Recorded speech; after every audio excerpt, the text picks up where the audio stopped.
Transmissions jammed. Proximity coverage only. Hey guys, Jacob here. This is going to be episode 14 of the named weapons and gear. Today's weapon I'm going to be covering is going to be the named 870 Cuelebre shotgun, which the inscription on this is pretty simple. It says, treasure your life, defend it with this. The total damage, which is the core stat, is 1.1 mil, 86 RPM with 5 rounds, and the tube magazine. Core attributes are shotgun damage, damage to armor, and I have damage to targets out of cover on this one.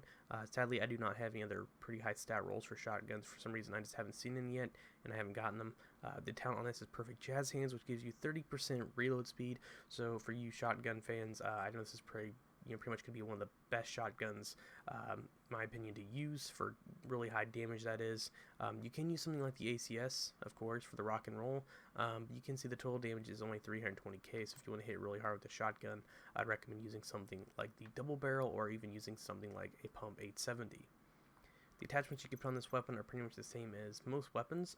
For the short optics rail, you can put anything from the headshot damage, the stability, even the crit chance and crit damage, or you could even put the accuracy and stability scope for the small RDS and the T2 micro red dot sight. And for the long under rail, you can get 10% reload speed, which you can combine with perfect jazz hands, which will give you 40% reload speed, so you can reload this weapon way faster. And laser pointer for crit chance, you can even put the linked laser pointer from Technician, and also you can put the tactical short grip from Firewall and the vertical grip for more accuracy. Now for the tubular magazine slot, you can put pretty much the headshot damage, the rate of fire, and the reload speed. So if you want more headshot damage, this will increase obviously by 5%, but the one I'd recommend is using the flexible tubular spring, which gives you 20%, so overall you can get about 60% reload speed on the shotgun and just reload it insanely fast. So you can just put shells in and just constantly fire this thing. And yes, you only get 5 rounds. That is one drawback to like compared to the ACS versus this. The ACS does get 30, but this gets 5, but it hits really hard, and you can reload it really fast, which I am currently in the range at the moment, so I will show you guys the reload speed. Shoot some targets with the rifle.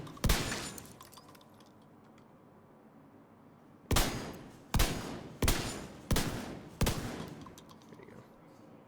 So you guys can see this weapon reloads really fast due to the fact it has about 60% last time I checked reload speed. Which is really nice for shotgun builds if you guys are trying to make one of these, and I would recommend using it because it's an overall fun gun to use and it hits really hard. If you guys actually want to acquire this weapon for yourselves, you guys can just open your map and push up on the D-pad and look for the main mission loot allocations, which are shotguns. And you can farm this for as long as you want and try to get it and have a few friends. If you have a few other guys who already have this, then I'd recommend farming with them. That way you have a little bit higher chance to get it, because if they get it, they can drop it for you and just be a little bit easier instead of running it solo. But you should get this weapon at no time. It's not exotic, it's a high-end, so it shouldn't be too difficult to get. You actually can get this weapon in a few other places as well. If your luck is just good, you can get this to drop somewhere randomly if you're doing a mission. I've actually had a few weapons drop that weren't even loot allocations, because they obviously do, but most likely if you want to have a higher chance to get this, I'd recommend farming it, or you could you could potentially get it dropped in the dark zone or somewhere around there. But one thing I'm going to note, you cannot get this in the seasons, if you guys were curious, which is the going on right now in the rewards track. This guy is not in here, so this is an OG named essentially weapon. This is not one of the newer ones like the Surge, or say like the Good Times, or any of these like the Dark Winter, etc. You cannot get this weapon here due to the fact it is an original named weapon that was put in the game a long time ago. But that's about it, guys. Thank you all for watching. Make sure you subscribe for more Division 2 content, and I'll catch you guys all later.